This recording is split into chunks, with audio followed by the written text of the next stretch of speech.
The guys are ready, folks. You want gaming action, you're going to get it. Here we go, and we've just broken the 11,000 viewer mark. Not bad for the second match, and not bad for the fact that I don't think... Are there any Americans in the chat? I'd be surprised if there were, because it is very, very early in the US right now, incredibly early. Sorry, 11,000 people for missing game one. Yep. It's not your fault. Don't worry. The Hellion broke down. Yeah. People were suggesting that we actually solicit donations for a buy you a decent car fund. There is a possibility. Here we go, folks. Violence is abound. I bring you White Raw. He's in the yellow trunks. He is playing for Team Thermaltake Esports, and he's playing Protoss to the south of the Terminus Re. That's his choice. And in the really, really long position over the other side of the map from Team Imber FXO, he is currently 1-up in his best of 5 series, but still everything to play for. It is, of course, Strelok. He's playing Terran to the north. And so, I mean, just if you can kind of recap me, I suppose, rather than the viewers, what actually happened in the first game? Like, I mean, how did they open? Well, we had a 1-gate expand opening right there from Tal'Darim. White Raw on Tal'Darim. Nothing wrong with that. We had a 1-Rax Marauder Conch expand. 1-Rax, okay. Yep. So it was 2 Marauders, concussive shell.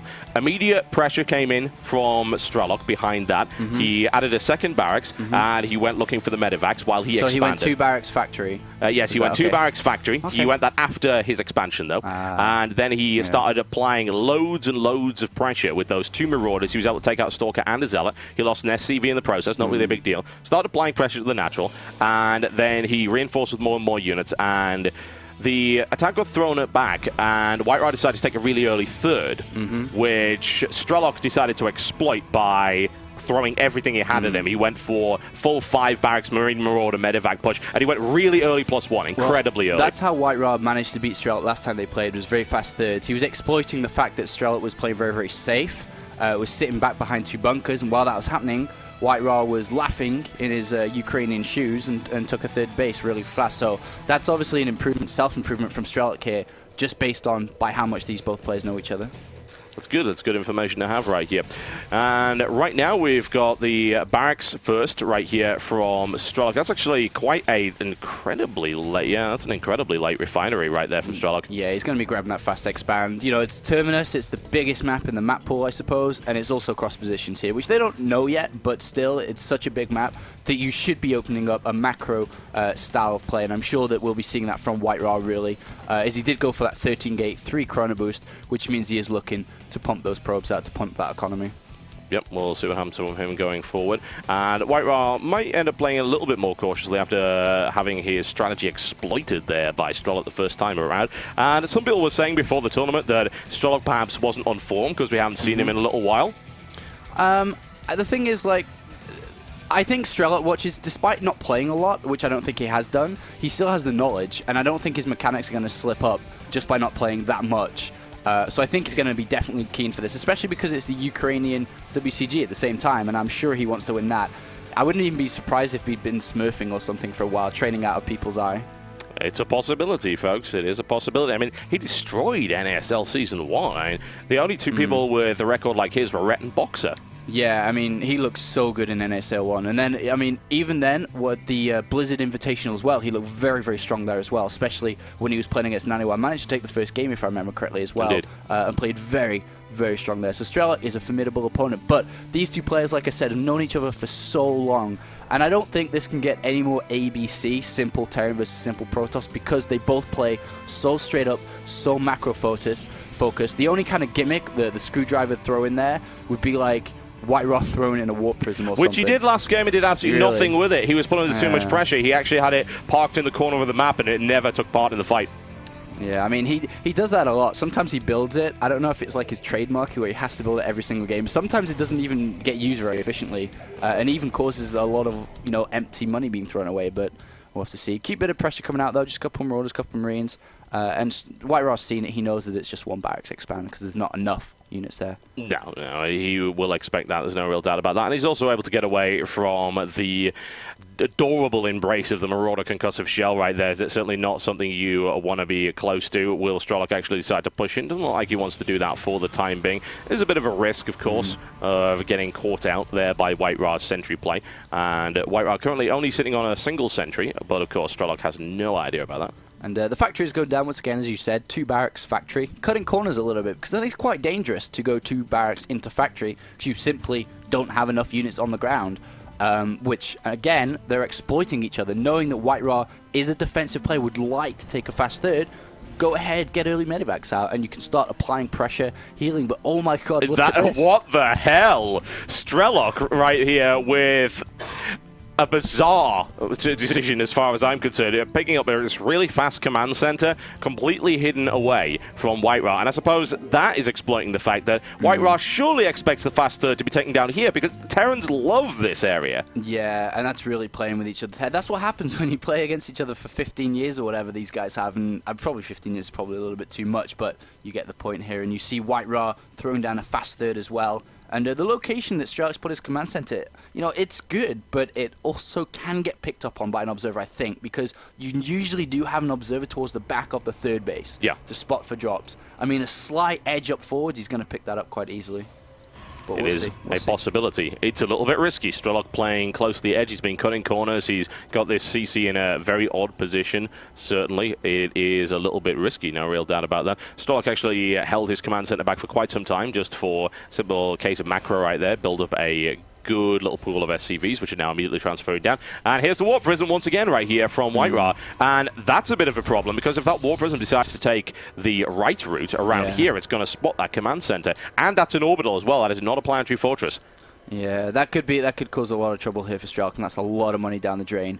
Meanwhile, we have the pretty standard Zealot leg charger being upgraded along with that +1 armor. Kind of the generic style that Protoss players love to use now. It's very, very safe. As soon as Zealot charge is done, you can defend against anything. And out goes the Warp Prism, though it looks like it's not going to go across that third base. Maybe he might take a little bit of a turn, but when he's got control of the Xel'Naga towers, you don't need to turn away, so he's going to go right past it. Yeah, I think he's going to miss it. Yes, he is. He is going to miss it. There's no real doubt, unless Strelok does something crazy, like fires off a flare or something. It's kind of weird that you can't see the mules dropping down, but I have a feeling that would be a balance problem. Yeah, he's just going to go to the back. The factory might even pick this up for Strelok. Fortunately for Strelok, he's going to pick this up, I think. He's going to spot it, scout it, and be able to react accordingly. Also, we do have an observer from White Ra, seeing there's no early third base as well, which may start to ask some questions to himself. Why haven't you taken the third base yet? Strelok knows White Ra so well. That scouting factory was in a perfect position. The main problem being that his response is not quite as fast as I would have liked, but he should be able to easily shut this down. I wouldn't be too worried about that. He's going to get out of there quite rapidly. The attempted Warp Prism drop failing right there for White Ra, who is going to be looking forward to patch 1.4, I believe. Indeed he will. That will bring the dawn of a new Protoss style with the Warp Prisms. Meanwhile, we do have 3 more barracks being added on, and we're going to be pumping out a lot of ground units now. A single Viking has been brought in as well, just to get rid of the Warp Prism, basically. Yep. Nice and easy. Might as well pick it off if at all possible. Warp Prism's done exactly. He's going to go past it this time. I think he will. I don't know. That's really, really close. He may see it. I think he's going to see it, yeah. We'll keep an eye on it. Yes, he sees it. Right, there you go. And White Ra would, of course, immediately react to that and is going to drop right into it. And that's, of course, why that was a risky place to put it. And for Strelok knowing White Ra so well, he should have put his orbital command in a very likely Warp Prism route location. I think it would have been more simple to put it down, you know, in the actual intended third base. Where's the fun in that? But obviously that's not what Strelok was thinking here. Meanwhile, we do have the +2 armor on its way as well. More gateways being added on. We're up to a total of 7 now. Down goes the Templar Archives as well, so we will be seeing some High Templar. Maybe Archons, depending Possibility. on... The fact is, if Strelok pushes early before Storm's even done, then it's easy just to go to Archons, make use of those High Templar. If he's allowed to get Storm up, he might as well just keep them for Storm. Yep, army supply is currently pretty even, honestly. Worker supply is in favor of White Ra. There's a drop on the way down here. I believe it's going down the right flank, and it's going to see what it can see. This third, of course, potentially vulnerable there, and White Ra's playing most of his units quite close to his chest anyway. Strelok's going to know about those Zealots at the front there, but this is Strelok. This is going to be at least a 2-pronged attack. Yeah, I mean, in comes the drop now. There is a cannon there to help out, and does get a few hits on the medevac, but there are no units around yet. No reaction from White Ra. Yeah, White Ra is really, really concerned that this is kind of a bit of a fake drop right here to lure him out of position, and he'd be right. He would be right. And a Zealot warp-in is what he needs. That's the calm, cool White Ra we like to see. He's not overreacting because he knows that this is on the way, because this is what Strelok does. Scared Stim there. Drop in the back as well right here. Strelok with a three-pronged attack. Are we surprised? It's Strelok. There you go. And now he will have to react because he doesn't have the ability to warp in quite quickly enough. And I think he might have overreacted somewhat there, but here's the thing. He knows that Strelok is moving the bulk of his army back, so it's not really a big deal. And the Warp Prism not really doing anything there. It might even get picked off if he's not careful there with these Marines. One Zealot does go in to sacrifice its life for the use of the Warp Prism as it does escape. And White Rod, to be honest, has the best defense in Europe, if not more, in North America and Korea as well, against Terran drops. It is so good. He is absolutely the best at being able to kind of keep up, I suppose is the best word, keep up with any Terran player, but unfortunately the Warp Prism is going to go down now as the Viking does finally choose it. Two Zealots will escape, but Warp Prism is dead. Oh well, that's 200 minerals down the drain then. It didn't really do a huge amount, but applying a little bit of pressure to Strelok just to try and keep him off his feet. And I think what we should also say about White Ra is it's not just down to how good your defense is, it's down to how calm he is under pressure when it comes to being dropped. Lesser players would perhaps overreact and they'll fall right into the hands of Strelok. Strelok is this big multi-drop player, and it doesn't surprise me that White Ra actually picked this map because it's got three really close together bases. So defending against those multiple drops much easier. In the meantime, White Ra is going to roll out, take some map control right here.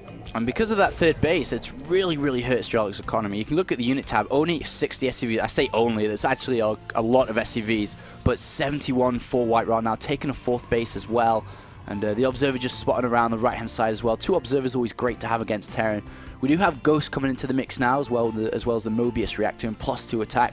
And that's the best mechanic in this game by far is Ghost versus High Templar. Absolutely incredible to watch. Yep, always nice, no doubt about that. Hey, free Observer right there. Strelok has an eagle eye. And we do have an can't beat Morph actually, surprisingly, on the lower ground here on his natural. And for High Templar in there, we are going to be seeing some. I wonder if this is going to be. I've seen it mostly on Liquid Hero stream. Storm drops. People, well, storm drops, not just storm drops, but using the Warp Prism to defend against EMPs. And then unloading, and then storming immediately into the fight. It's very similar to the Reaver shuttle in StarCraft 1.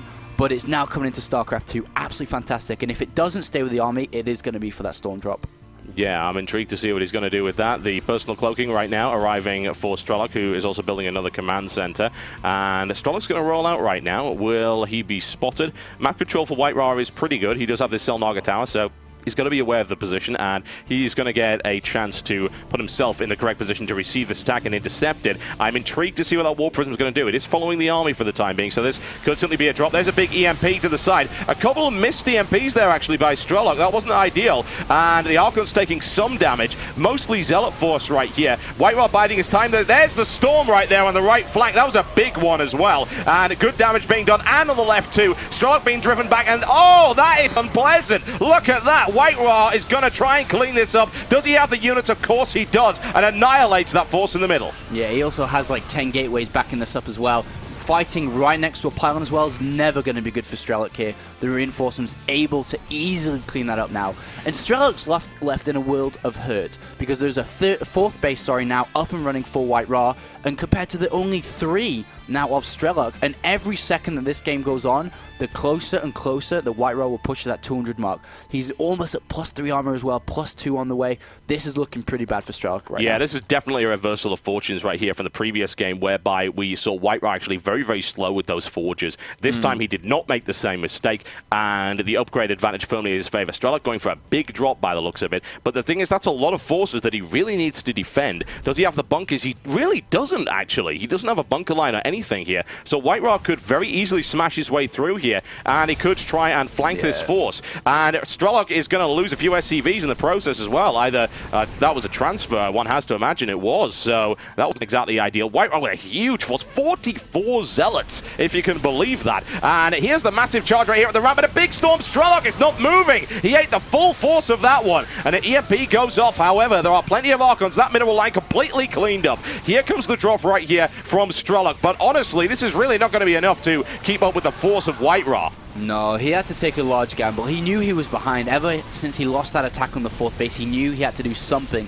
to come back. He decided that something would be this large drop, but White Ra instantly goes in as soon as he realizes there are no units here and cleans up. GG, ladies and gentlemen, and currently 1 apiece in this best of 5 series as White Ra comes right on back like nothing happened in the first game. Nice and chill.